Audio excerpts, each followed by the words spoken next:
Hey guys, Nutjob with a machete back. Recently, Chris from Preparedmind101 issued a challenge, the 10-pound challenge. Basically, your kit had to be 10 pounds or under, and it had to be designed so that you could do an overnight at 32 Fahrenheit or 0 Celsius. So what I've got here is my kit. I've got it sitting on a scale. We'll zoom down on the scale in a minute. It's actually just at 10 pounds. I don't have a digital scale, and this thing's a little bit big for my kitchen scale. So I just brought out the bathroom scale. So we'll just zoom down and show you. The angle shows that it's actually just under 10 pounds. I'm slightly to the left of it, so it's spot on 10 pounds. So now what I'll do is I'll take the kit apart and I'll show you all the components of it. And I'll explain a little bit about what I would use each component for.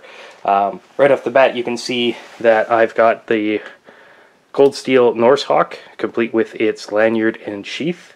The reason I have this rather than an axe that will fit inside here, the only axes I have that will fit inside here are really cheap, you know, $5 camp axes, or a really crappy small throwing axe. So I didn't want to use that. I had originally thought of just taking the head off the cold steel tomahawk and just finding a stick out there to fashion a handle out of. But one of the things that Chris kind of brought up is his original thought was this was like an emergency situation, and one of the things you don't want to have to do in an emergency is you really don't want to try and fashion your tools to survive in that moment if you don't have to. Plus, I weighed the hickory handle. It's only a couple of ounces.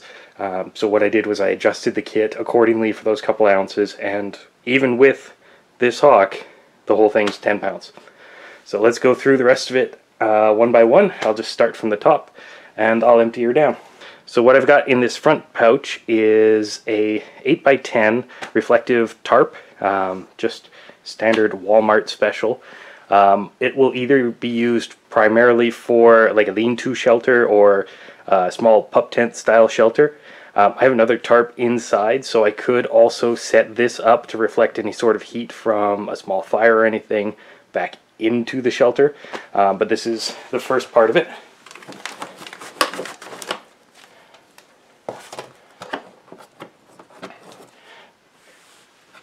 Now next, of course, I've actually got a hunter's seat. This is what I decided I would use for my bag, my transportation.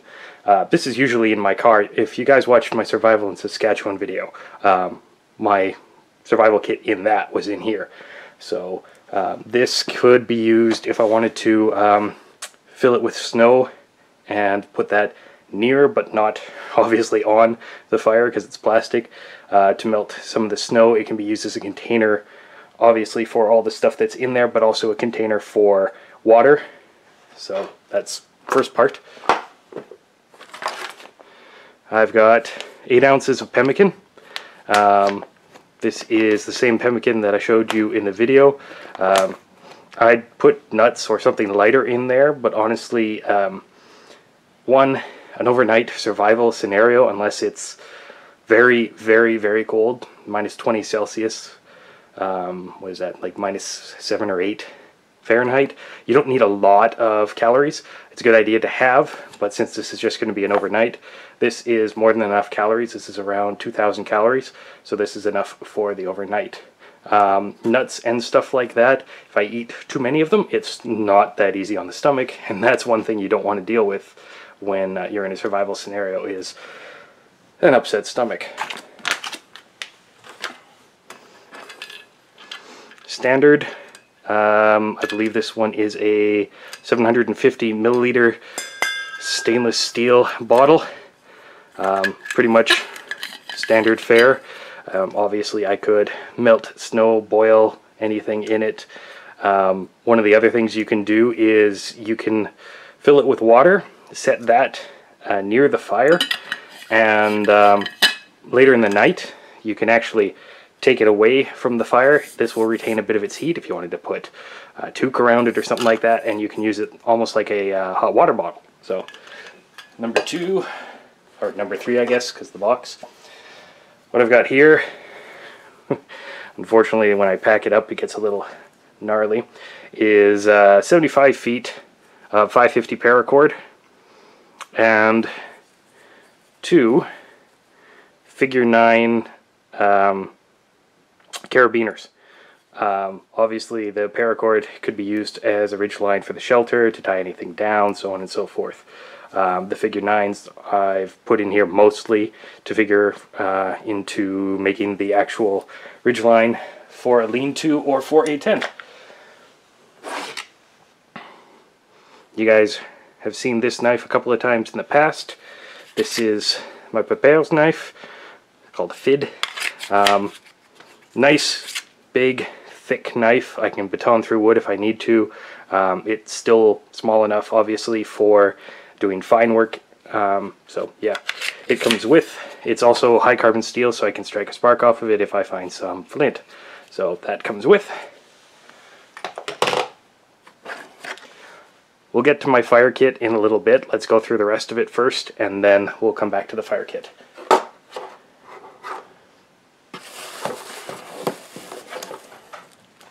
Standard Coogan's Coogan's emergency blanket.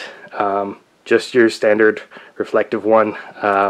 This was one of the lightest ones that I could find. Always handy to have just in case. Obviously this would be to reflect either my body heat back, laying it over top of me while I was sleeping, or I could use it to reflect some of the fire heat down on me, like I was planning to do in the snow shelter.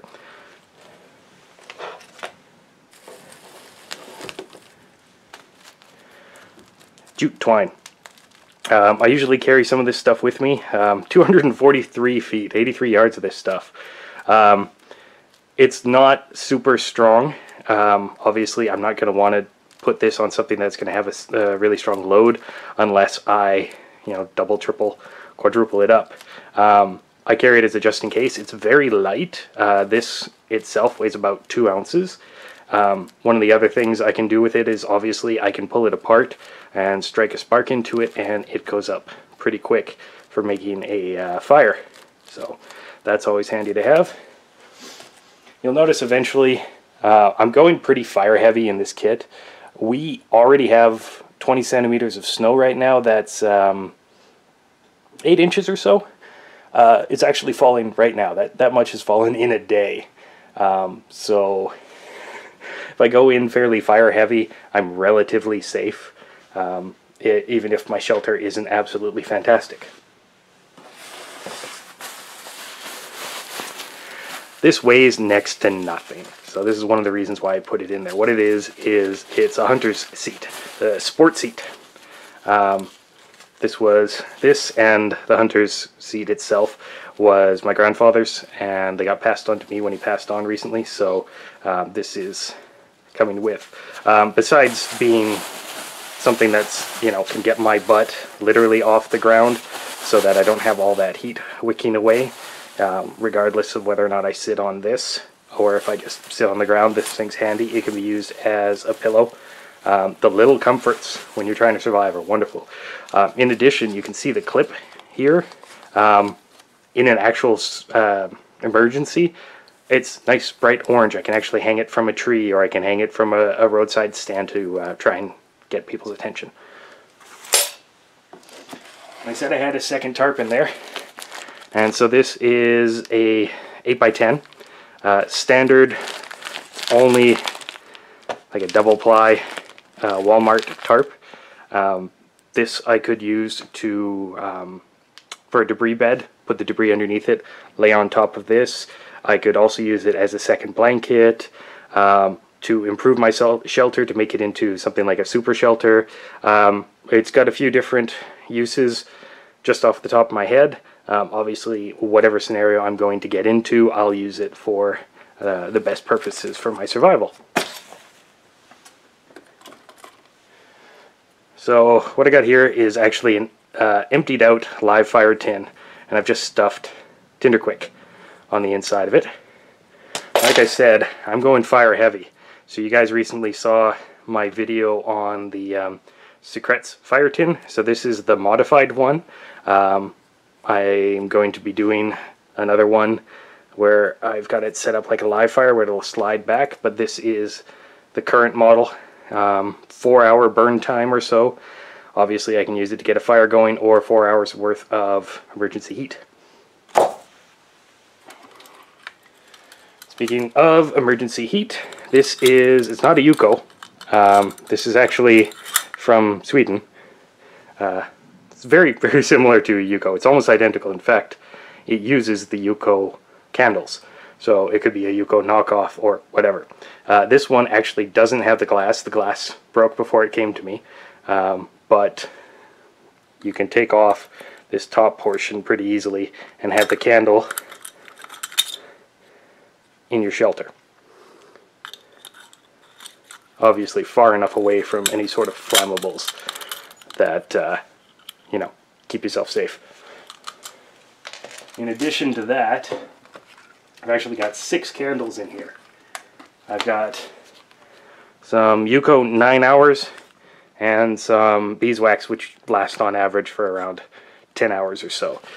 Between all of this, I've got more than enough light, should I need it, and heat within the shelter, provided obviously I can keep this away from anything that's going to burn, and out of the wind. So, fire kit's starting to tip this over. Like I said, going in fire heavy. A couple of boxes of strike-all matches. There's 30 matches in each one. Strike it off the match box itself, strike it off a rock, anything like that. So match is always handy. A map compass. Main reason I went for the map compass is twofold. It's really light, and the lanyard's actually really handy to just keep in my inside my coat and check my bearing every once in a while. This is just part of my standard emergency kit.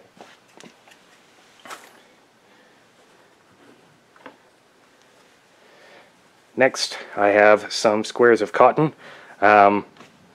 Pretty much anything you want you can just do with the cotton.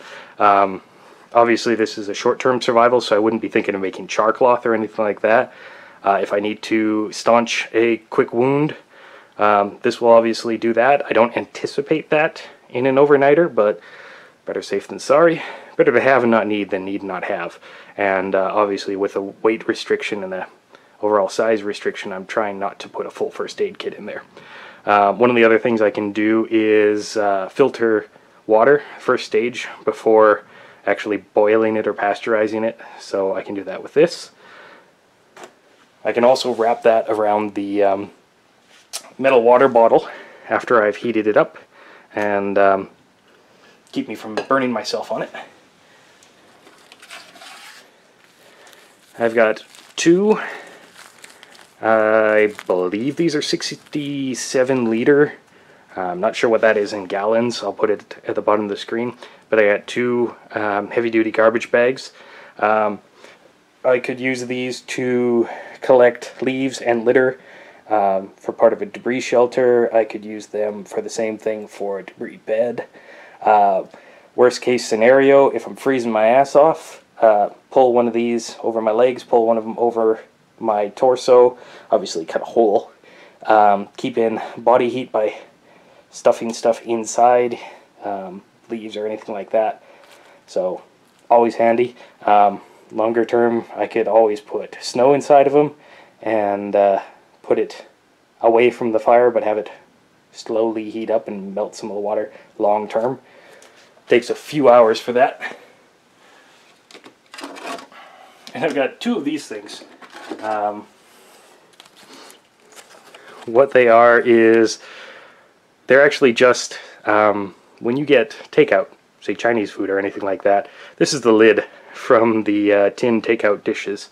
I actually use the dishes themselves for stripping the tomahawk head and a couple of knives, so when I saw these, I thought they were interesting because, I mean, obviously they catch the light, so I can put it near or around a candle, but they actually reflect a decent amount of heat back. I'm not certain what I would use them for in an overnight survival situation, but two of them together weigh 10 grams. So if I can figure out something to use these for, that's awesome.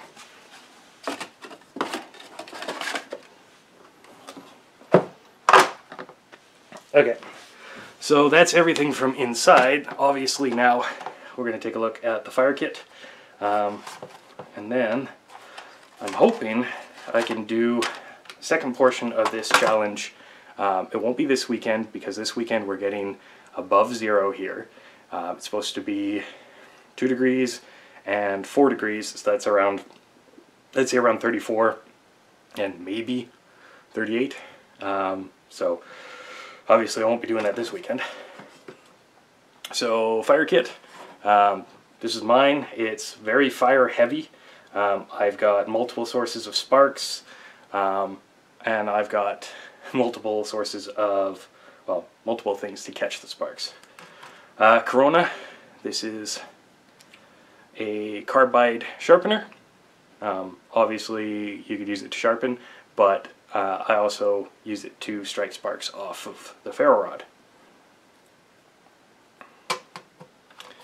This is a very thin knife called a duk-duk. You guys haven't seen a review on this yet. You will see it shortly. It'll be part of my Gentleman's Knives review. It is not locking, but it is nice and small.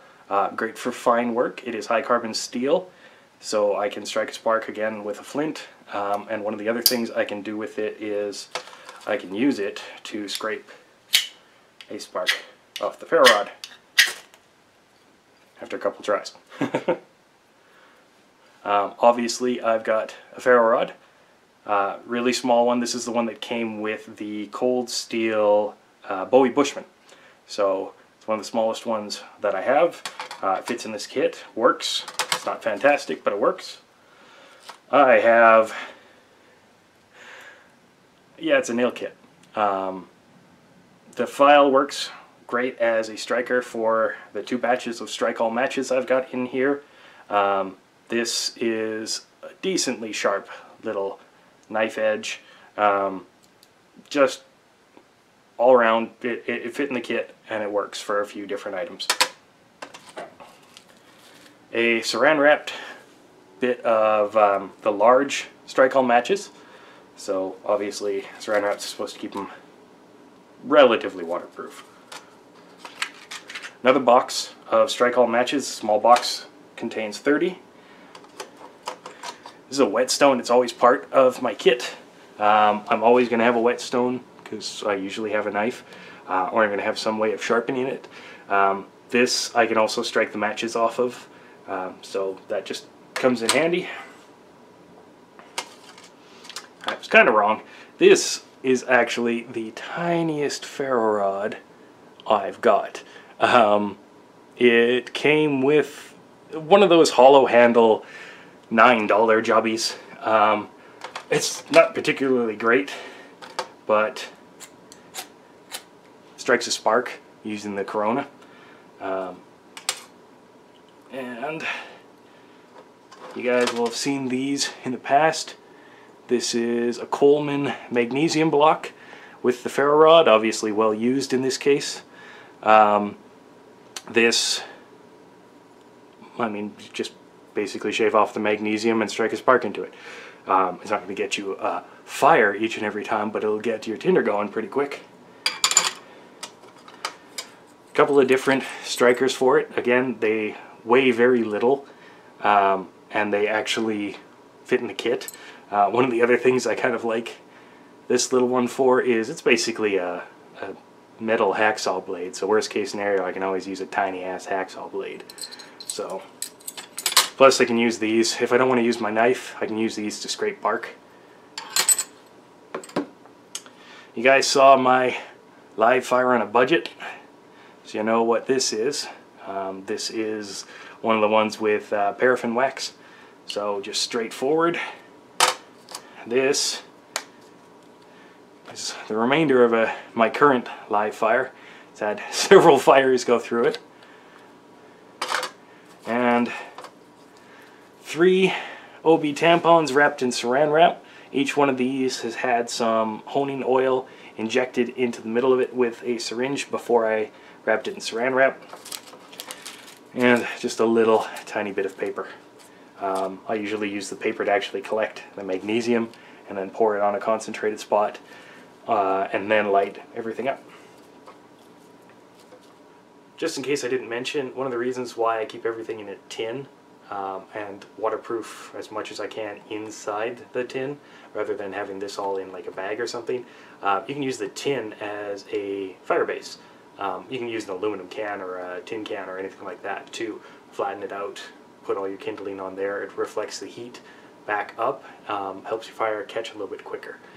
Especially if you wanted to do like, one of my favorite fires is do a log here and then do the kindling and the twigs and everything over top and actually have my fire base underneath. Get the spark onto this and then of course carefully slide it underneath the fire and it gets going pretty quick. So that's about it. Obviously I can't plan for every possible scenario, and this is really only intended to be a kit that'll be functional to maybe 10 degrees below 0 Celsius. If it's going to be any colder than that, I'm going to want to wear either special gear or I'm going to want to have some sort of a little bit more elaborate shelter or a little bit more elaborate bedding system, something along those lines, so I don't freeze my ass off. So that's about it. If you guys are doing this 10-pound challenge too, what did you put in your kit? You know, is there anything that you would change in my kit, and maybe let me know why. Obviously I can't plan for every contingency, and some of this will reflect my current knowledge base when it comes to shelter and emergency planning. So I'm still learning, and yeah, we'll do part 2 of the 10-pound challenge, which is the actual overnight, as soon as I can. I'll also let you know in that video what I've done for safety, where I am roughly, obviously, and if there were any hiccups or if I had to tap out or anything like that. So thanks for watching, guys. If you like videos like this, please feel free to click like. Feel free to subscribe for some future videos, and feel free to share this video if you want. As always, guys, I'm Nutjob with a machete. Stay sharp. I'm a talking hand. There's a reason they call me a nutjob.